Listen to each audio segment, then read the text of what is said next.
Okay, tonight's learning should be for a Zchus Refuah Shalema, for Yaakov Tzvi ben Kittel Sasha, for Yisrael Zeb ben Yerachel, for Eliezer ben Chana Esther, for Chamutal Bas Naomi, and for Basya Bas Chaya Sarah. B'Sol Shachol Yisrael, and we should continue here B'Suras Tovos from Eretz Yisrael. So let's jump in. We have a number of Maharals on the page tonight. We'll see how many we get through. But hopefully we'll go through some that resonate and we can take something away with us. So if you take a look towards the beginning of the parsha, so I think I have the psukim on the sheet for you guys. Chayei Sarah v'hi Chayei Sarah me'eh shana v'esrim shana v'sheva shanim shnei Chayei Sarah. So relatively famous pasuk to kick off the parsha. So this is the life of Sarah. She lived for 100 years, 20 years, 7 years. These were the years of Sarah. This is the life of Sarah Imenu. So Rashi says, a relatively again well-known comment, meaning it didn't just say that she was 127 years old, but rather she was 100 and she was 20 and she was 7. Why is that? So Rashi says, we're on the third line, Lomar lacha, to tell you, shekol echa nedrash la'atzmo, because each one could be expounded or explained on its own. Bas kuf, when she was 100 years old, she was kibas chaf lechet. When she was 100 years old, she was as if she was a 20-year-old with regards to sin, i.e. that she didn't have a whole lot of sin.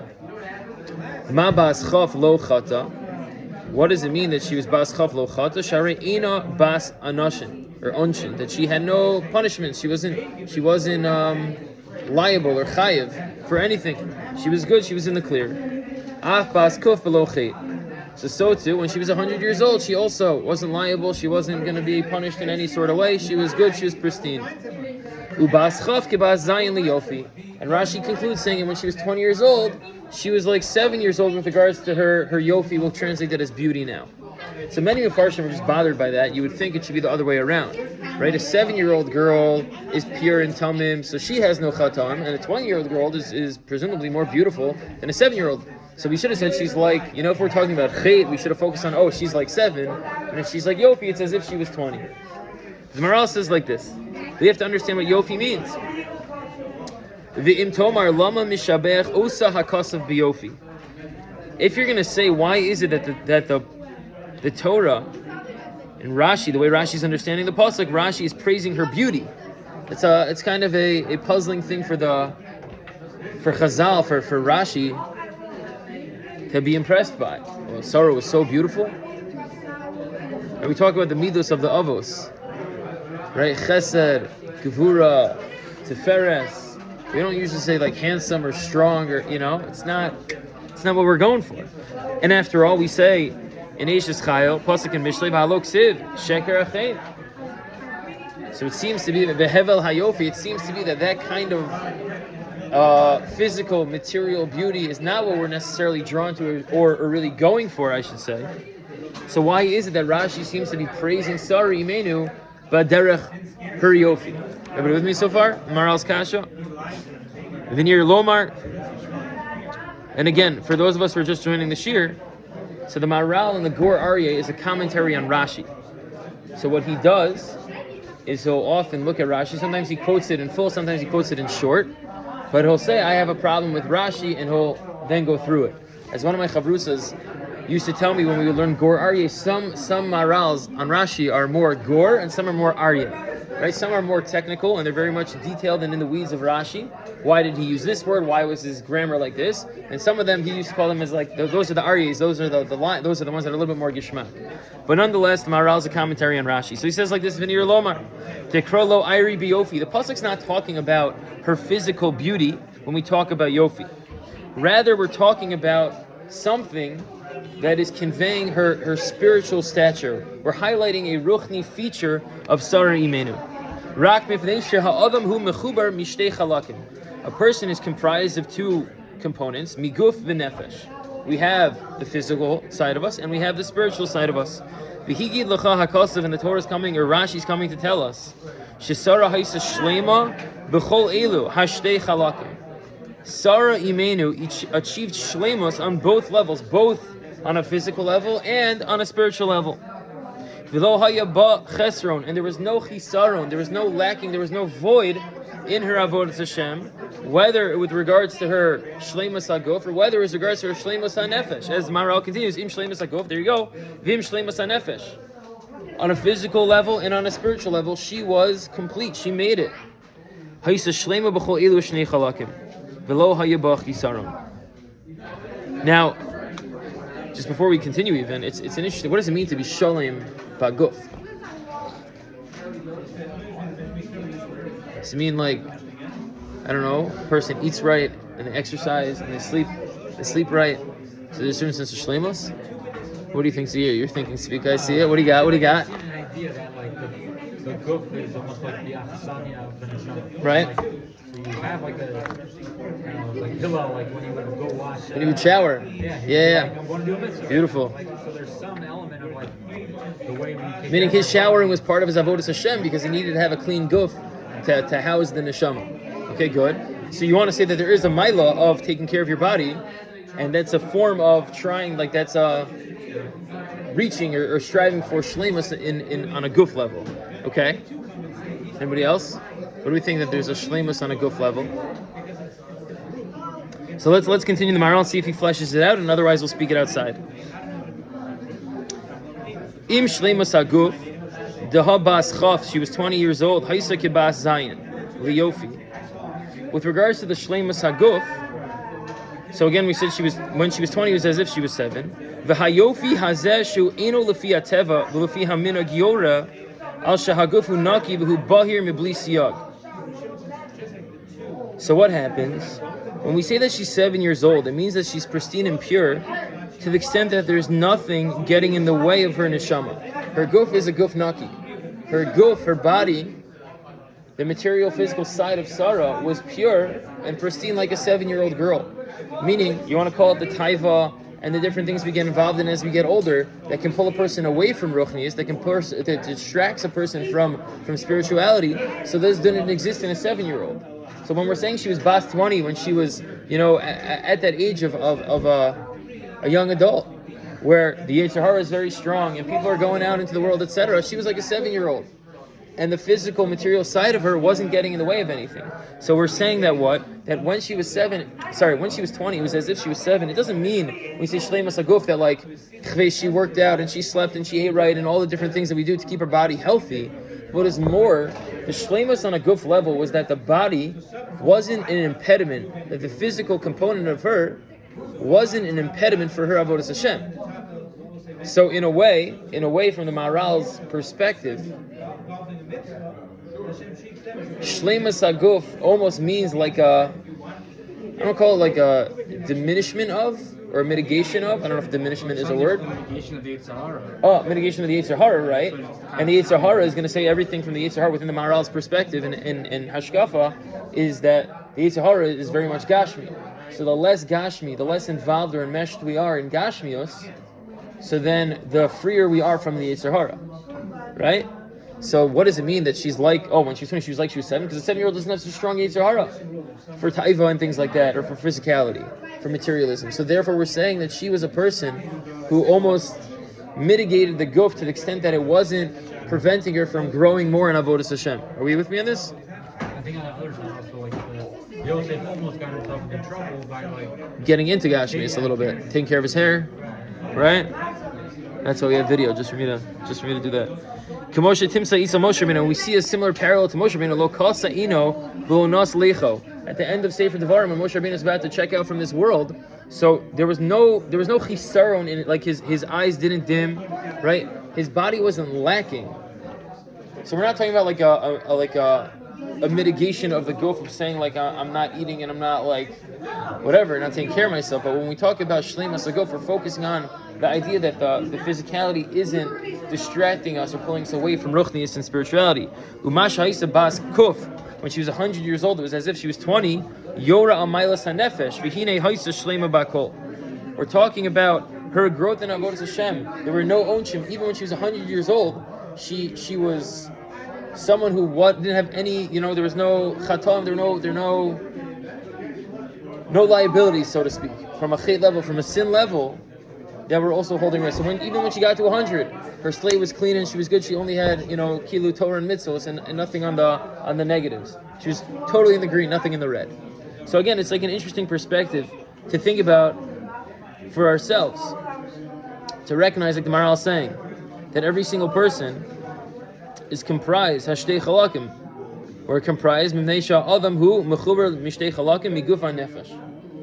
And the Maharal's telling us, by way of Sari Menu, that we have to think about what makes us us, and how can we accentuate one side of us over the other, and how can we allow the ruchnius to come about. And part of that is not just by pumping up the ruchnius and doing asay tov, but there's a necessary sor mirah that needs to take place also. There's a necessary mitigation of the guf and leaving behind materialism a little bit to access ruchnius more.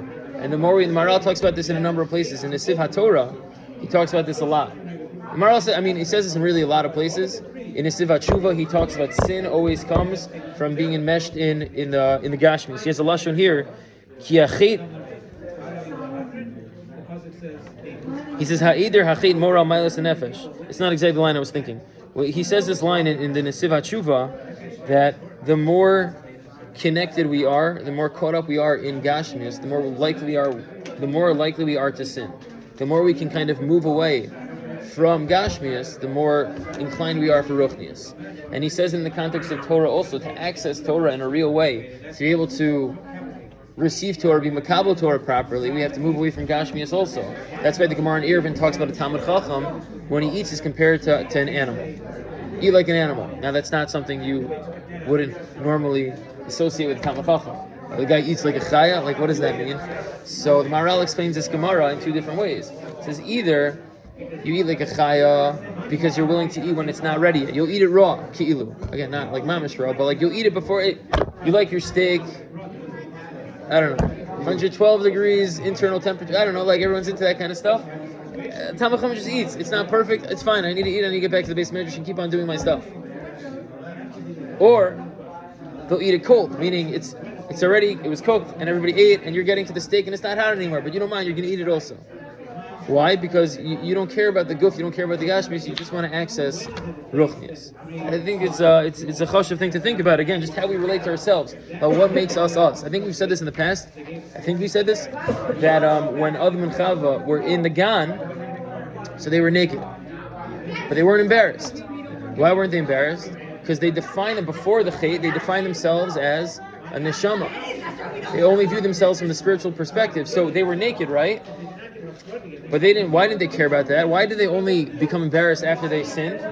Because before the sin, they defined themselves as a nefesh. So what was the clothes for the nefesh? The body. And the body was naked, but they didn't care because the body was really just clothing. And who were they? Fundamentally, essentially, they were a neshama. It was only after the chait that people then defined themselves by the physical. And the physical was naked, so they needed to put on clothes. But Be'ikaron, what were they? Be'ikaron, initially, when they were created, it was kulo neshama, it was kulo ruchnius. So the goal that many of the Stromer talk about is we're aiming for a place of Adam Arishon Kodem Achit, before the sin, in the most pristine, pure way, to recognize who we are essentially at our core, and that's a neshama. So the more we can define ourselves by the neshama, so mamela, the more we're going to say, I don't need the guf as much. I'm not going to be as interested in taking care of the guf. And you can go get a gorgeous, delicious steak, but a bowl of cereal is also fine for dinner, and I can do whatever I need to do. I remember I had a Rebbe in yeshiva who once gave a lot of mussar that guys were going out to papagayos. I don't know if you've ever, papagayos. You know what that is yet? You always talk about it. So this Rebbe used to say that you're not there yet. This Rebbe used to say you're going out and spending however much, I don't know how much, 160 shek, whatever it is, and if you spend 3-4 hours there all you can eat fressing, he says, you can have a bowl of cereal, it'll be done in 3 minutes, and you can go back to the base measures. Like, what do you, like, you're just as full. Have 2 bowls of cereal, have 3 bowls, I remember him giving mussar on that, but I reflect on it later in life, just this idea of, how are we looking at ourselves, how are we defining ourselves? And once you define yourself in a certain way, so then the decision-making process is much easier. Because if I'm saying I'm a person who cares about ruchnius, the mail of the decisions I make are going to follow that. If we define ourselves as people who are very into gashmius, so then decision-making process is going to be easier in that way also. So it's all about how we look at ourselves. Okay, fine. Let's go fight. Yeah. Like one of the issues with load was like he wanted to have both. Like he couldn't, like it went unchecked. Right. The Gashmi and like ultimately like it led to all those issues. Yeah, I like it. Say it again. Yeah, I mean, right. The balance between both. Right. You wouldn't really want to go through your life just eating cereal. Right, correct, right. And the Gemara says, my friend used to always say, there's Yerushalmi that says, when we get to Shemayim, Hashem's going to say, like, you didn't enjoy my world? Right.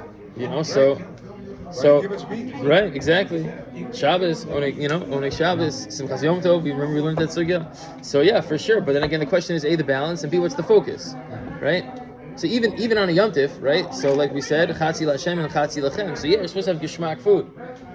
So, but for certain people, the highlight of Yom Tif is that bottle of wine. And for certain people, it's like the Rav's Drasha, or the Hallel, or, different people are going to get excited about different things. So again, each person is going to be different. But we have to, again, balance number one. And also, what are the things that we get excited about? I think is also going to be more, that's gonna say something also. Okay, let's look at the next one. How are we doing on time? Doing okay. So the next pasuk says like this. If we're later on in the first Aliyah, so Avraham Avinu is going to bury Sarah. It's an awesome word. I don't think we can say. We don't think we have time. Did I say it last year? This idea of according to Rabbeinu Yonah, this was the last of the 10 Nisyonos. I said this last year. I didn't say this. According to Rabbeinu Yonah, most Rishonim assume that the 10th test of Abraham was the Akedah. But according to Rabbeinu Yonah, the 10th test of Avraham Avinu was what? Was burying Sarah. So, but everybody agrees that Akedah Yitzchak was the hardest test. So Lefi Rabbeinu Yonah, why would the hardest test be the penultimate test? It's a good English word, right? Penultimate, the second to last. You hear the kasha? So I'll say, we'll take a break from our for a second. This is so good. So I once heard from Ephraim Waxman the following story. You know the Sefer Hatoda'ah, Rav Eliyahu Kitov? Maybe you've seen in English the Book of Our Heritage. It's like a 3-volume. It's great stuff on the holidays, on the Moadim. It's fantastic. It goes through the months of the year. It's great. It's like a good bar mitzvah present, So okay, Rav Eliyahu Kitov was the Machaber. Rav Eliyahu Kitov says the following. He used to go. He was like an awesome Jew. He did so much. He did a lot of different things. He was writing. He was publishing. He was organizations. He used to go to America to raise money. So one time he's about to go to America, and like an Eretz Yisrael Dika Jew was like, hey, by the way, I have like a wealthy uncle in New York. You're going to New York anyway. Here's his address. Maybe go to him. He usually sends me money every year.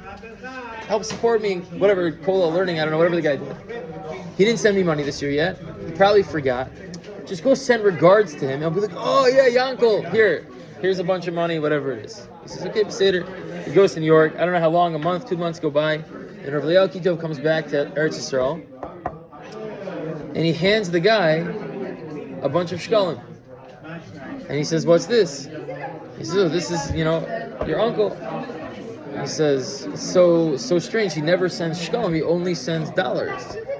So Rav Eliyahu Kitov says, yeah, I figured I'd save you an errand. I went to the bank and I exchanged it for you. And he says, you went to the bank? Are you crazy? Who goes to the bank to exchange money? Like, they have the worst exchange rate. Everybody knows. You take it to the Hamish guy in the corner, you get a bet. You probably owe me 50 to 100 shekel. So he's like, what? He was screaming at him. He's like, here's 100 shekel. Don't worry about it. Whatever. I don't know if it was later that year, but a little bit later, Rav Eliyahu Kitov was nifter, and this guy showed up at the Shiva and tells the story. So everyone at the Shiva was like, why are you telling that story? You're just a jerk. Like what? He says, no, you don't understand. There's more to the story. They say, yeah. He goes, I found out a little bit later that the reason why my uncle didn't send money that year was because he passed away the year before. No one in my family sent a letter to Israel, whatever, but he had died. So he never sent me money because he wasn't alive. So Eliyahu Kitov, he was going to raise money for his own, initiatives. And what did he do? He took money that he had collected and gave it to me. And then when I started yelling at him, you know what he could have told me? Hey buddy, your uncle's dead. He didn't send you any money, but he didn't. He bit his lip and he just gave me more money and he said, don't worry about it. So Ephraim Waxman explained Sometimes it's the nisayon after the nisayon that's so hard. Meaning, there are akedas, it's like moments that people experience in life. Super difficult challenges that Hashem sends our ways, that when we look from the outside, we can never understand how you can go through that. But you muster up the Mesiras Nefesh to do it. You're able to withstand the nisayon Hashem sends your way. But what breaks people sometimes? It's that little nisayon after the big nisayon. You ever, I'll give a mashal. Again, this is like a silly mashal, but I think it's like true for a lot of people. Sometimes you host someone for Shabbos. You host a family for Shabbos, a couple, whatever it is. Maybe it's a family with like 2 little kids. And maybe you even host them not just to sleep, but they're there for a meal. And they're just like, they're villed. Or, they trash the house. Or maybe the guy at the table is just like weird or just like inappropriate or like... But you you and your wife, you do it, and it's fine, it's geval. And then Shabbos ends, and the guy leaves, and you realize he didn't strip the linen. And you're like, are you for real? After all, and he didn't, It's like such a small thing. It's such a small thing. But it's usually those little ones that break us, and we say, forget, I'm not doing this again. I don't want to do it. So after the Akedah, what's everyone want to do? Just wants to spend time with his wife. Okay, we did it. We did the Akedah. Yitzchak's there. He's with the Kadosh Baruch Hu, and now it's just you and me, and we can hang out. And I'll sit a shender and learn. You'll sit next to I don't know what everyone and so we're gonna do. But they wanted to just be. And after that, right after the Akedah, the biggest nisayon that a person could ever withstand, his wife dies. Really, Hashem? Really? So says Rabbeinu Yonah, the 10th of the Nisyonos was Kfur Asara. Because after building up all of that fortitude, emotional and spiritual fortitude to do the Akedah, or to be able to go through the Akedah, he then has to bury his wife. That's, okay, fine. It's big. It's big. You catch once you hear the vart, you're going to catch yourself. You do something big, and then there's something... it's like that moment of you roll your eyes, you sigh, you catch yourself, realize no, this is another little one. We can do it. Good. So the pasuk is of Ephron Yoshev B'soch B'nei Ches, and Yoshev is written without a vav. Again, Avram and Ephron are going to get into a little bit of a business discussion here. How much are we paying? What are we willing to pay? This is in pasuk Yud Zayin. Not true. I wrote pasuk Yud, right? I wrote pasuk Yud. That is pasuk Yud. Hold on. Yeah, but I don't think it's on pasuk Yud. I think it's on pasuk Tes Zayin. Yeah, because it's really Ephron. Pasuk Tes Zayin. Vayishma Avram el Ephron, vayishko Avram leEphron esa kesef. On those words, vayishko Avram leEphron esa kesef. Ephron is written without a vav. Why is it written without a vav? So Rashi says, I have the wrong Rashi on the page. Chaser vav lefisha amar harbe. He said, I'm going to do a lot. He promised Avram, everything. V'afilu ma'ad, and even a little bit lo asa shenot miyana shkalim gedolim. He took so much money. You can go online and Google what was given and how much it'd be worth nowadays. It's a bananas amount of money. But again, Ephron was come on, it's just me and you. We're 2 buddies, not a big deal. And then he has to pay him, arba meo shekel kesef over la socher. So Rashi says, why is it chaser vav? So sorry, Rashi says chaser vav. Says the Maharal like this, and now we're on the middle, 2 big paragraphs in the middle. It's written chaser, meaning it doesn't have that vav. It's lacking a letter to show us something, to teach us that he was midaktik, he was very exacting. He was very particular with Avram Avinu. Umitchila Amar Lasos, I'm going to do so much for you. Uma'at Loasa, and he didn't even do a little bit. Zeyore Shehu Chaser. This shows that he was lacking, that he was a person who was lacking certain midos. V'od Ephron Chaser b'gematria Ra'ayin. Ephron, Chaser, meaning without the vav, is the same gematria as the words Ra'ayin. A person who had a negative eye, a person who was stingy, a person who was a little bit greedy. Shaharayin v'lo haya rotz l'kabel rak mishkal gadol. He only wanted a big payoff. So Maharal goes on. We'll skip this one for the sake of time, I think. But he says like this. He basically says, he quotes the Gemara in Bava Metzia and Daf Nun Beis. This is Hamamed al Zuzi Nikra Ra'ayin. The Gemara says there's someone who holds up a business deal because of the money, because of the monies specifically. We're going to see in a second. That's the person who's called a Ra'ayin. Pirush Misha Rotza the Kabel Rak Mo Shem Tovim Od Hura. You only want certain money that's good. I don't know. I want American dollars and not Canadian dollars. I want yen or pounds and not dollars. Shemidakbe Kolkach Im Chavero. I don't want silver. I want gold. Then he asks a question though in the second paragraph. The Im Tomar Achar Sha'avram Nosan Akesaf Mishko Gadol Efron Ma Lo Lasos. Meaning, what's the big deal? Meaning, at the end of the day, Abraham said, "I'll pay you all this money." So, once Avram was making that, should Ephron have been like, "No, only give me like $3. I don't need arba meos. Just give me a couple." Avram Avinu was happy to pay. He's happy to pay. Parenthetically, before he gives his answer, there's a good Sheva Brachos Torah. I don't know if anybody has a Sheva Brachos coming up, but it's good Shalom Bayis Torah also. If you're thinking about romantic Mara Makomos, okay, so the death of Sarah Imenu and her burial probably doesn't, come to mind right away. However,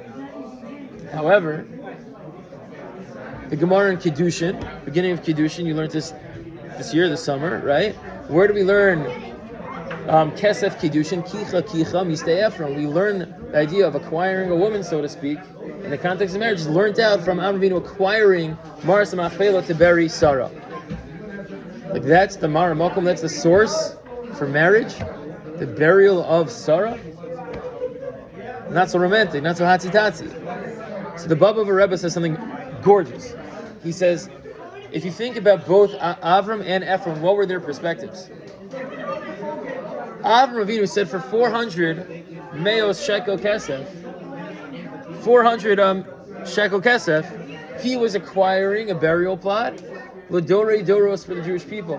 He was acquiring Maras Machpelah, and that's going to be where he's buried, and his children are buried, and his grandchildren are buried, and that's going to be a place where the Jewish people are going to go and daven forever, for the rest of eternity. So yeah, a couple bucks, maybe overpaid a little bit, I could have got a better deal. Doesn't matter, I just got this spot forever. And what does Ephron think? First of all, I made off like a bandit, I made bank on this deal, and I'm known as the guy who gave Avram this field. And Rashi says that he was made into a nasi in that area because you have a shaykhs to Avram, you must be the man. Meaning each person, i.e. Avram and Ephron, thought they just got the best deal in the world. Mamela, when it comes to a marriage, each person in the marriage has to think that I just got the best deal. I am so lucky to be married to this person. It's good Torah, Baba Rebbe. I heard that from Rav Aryeh Leibowitz a long time ago. Okay, fine. So he says like this, we'll skip to the end. He says, okay, what should he have done? Avram was offering him all this money. V'od, just the last three lines. Kevin shehameis hayamunach, and again, this is showing just how not geschmack Ephron was, how chaser he was. V'od kevin shehameis hayamunach, meaning there was a body there that needed to be buried. V'avram hayashoa lishkol hashkolim, and Avram has to delay, and he has to weigh the money, get the right bills, get everything correct. V'vada yimratze Ephron lekabel kol shkolim lo haya Avram osezeh la'asos ikuv bechinam. Avram Avinu didn't want to delay the burial of Sarah at all.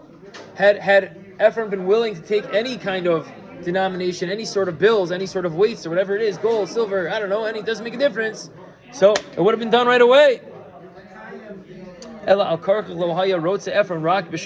see from the fact that he made Avram had to get specific, types of money, conveys another level of just how chaser he was. There's a person who needs to be buried, and you're saying, I don't want 100s, I want 250s, I need 520s. What are we doing here? We need kvura. So because of that, again, he's chaser. Fine, let's go weiter. So after that episode of burying Sarah Imenu, so now Avram turns his attention, he says, okay, I have to marry off my son. Avram Zakin Baba Yamim, V'haya Birach Es Avram Bakol. And then we have the story of Avram sending Eliezer to find a wife for Yitzchak. But before we get to Eliezer, so Rashi comments, and Rashi tells us what does it mean Birach Es Avram Bakol?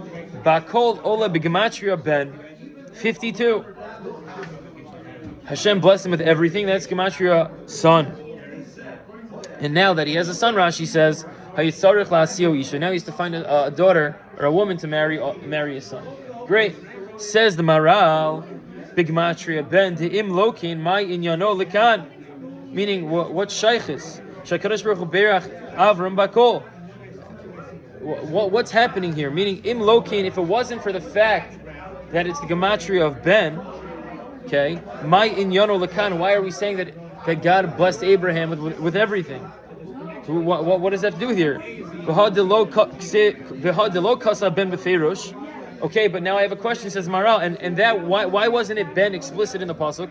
Meaning, Vavram Zakin Baba Yim Vashem Beirach as Avram Ba Ben with the child, with the son. Bimnesha Ben Hu Nechshav Kol, because his son was his everything.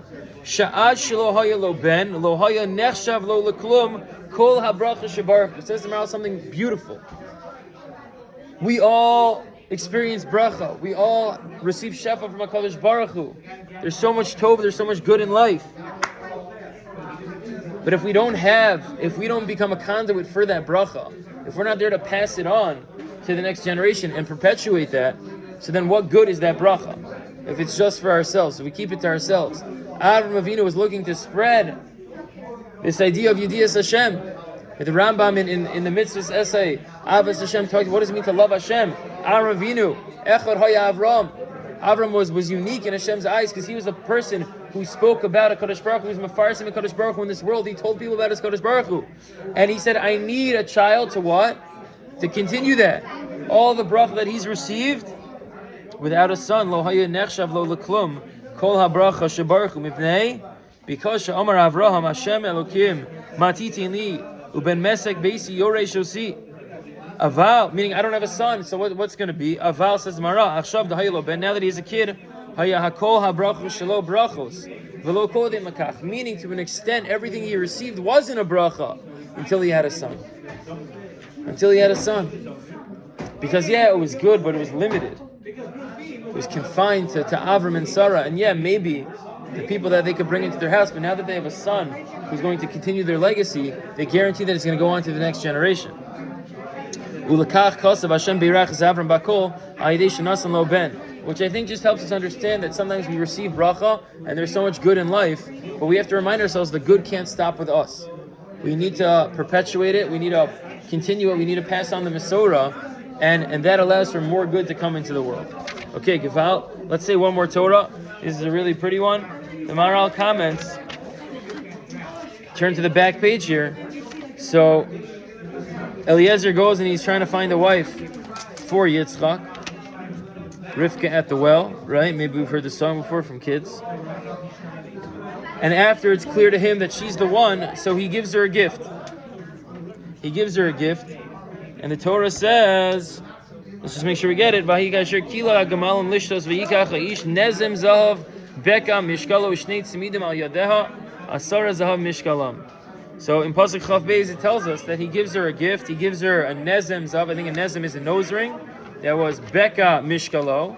It was a gold and a weight of beka. And he gave shnei tzimidim, which I think are earrings, al yadeha, maybe not, maybe two rings. Asara zahav mishkalam. So what are these things? So Rashi tells us right away that the Beka, Remez L'Shikla Yisrael, Beka L'Gogoles, which is a reference to the Machzis HaShekel that the Jews are going to give. The Shnei Tzmidim, that's a Remez to the Shnei Luchos. Asar Zahav Mishkalam, and they weighed 10 Zav, Remez Asar Sadibros Shebehem, the 10, Asar Sadibros that are on the Luchos. So Maharal says like this, V'im Tomar, Lama Ramaz La Zos HaMitzvah Yos Mishar Mitzvos. First he says, does she even know that there's an allusion there? Okay, fine. But then he says, why dafka are we alluding to these things? Elanir Shara Uso Gomelas Chesed. Rashi already told us that Eliezer was looking for a girl who was going to do Gemilas Chesadim. V'ramaz la'od ha'avoda v'atorah b'shnei tzmidim al yadeha. And Torah and avoda was already alluded to in the other gifts that he gave her. So the Maharal says,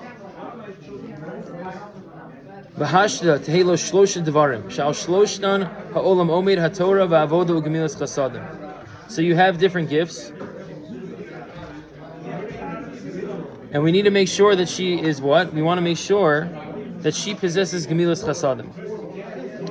She's Gemilas Chasadim, and there's also Torah and Avoda, and those are the Gimel Amudei Olam. Why is this important? So take a look at the where it says Ve'od. Just find it before Mariv. Ve'od. Oh, you have a V'yish Lefarish, I think. Yeah, that's the second one. Did I double copy it? Hold on. I don't know. I messed it up, I think. I don't want to take time to find it. Let me just read it here. Ve'od. Ki elo gimel dvarim timtza b'Yisrael. These three things, meaning Torah, Avodah, and Gemilas Chasadim, are found in Yisrael. Torah b'Yisrael, Avodah b'Yisrael, and Gomli Chasadim b'Yisrael.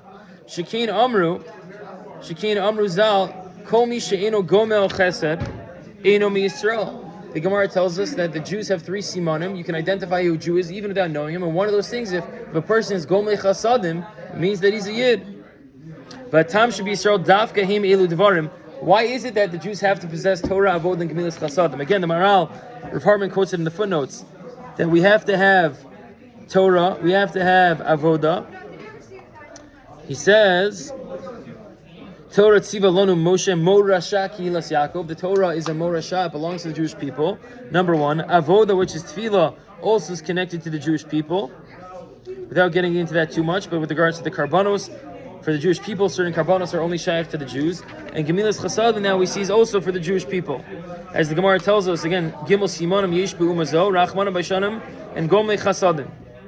And he says like this, after, it's about to be Mariv, after Avram Avinu was Nifter, Avram was what? Avram was Chesed. Yitzchak, we know, was Avodah. And we know that Yaakov Avinu represents Torah. So Torah, Avodah, Gemilas Chasadim. But now Avram Avinu is checking out of this world at the end of the Parsha.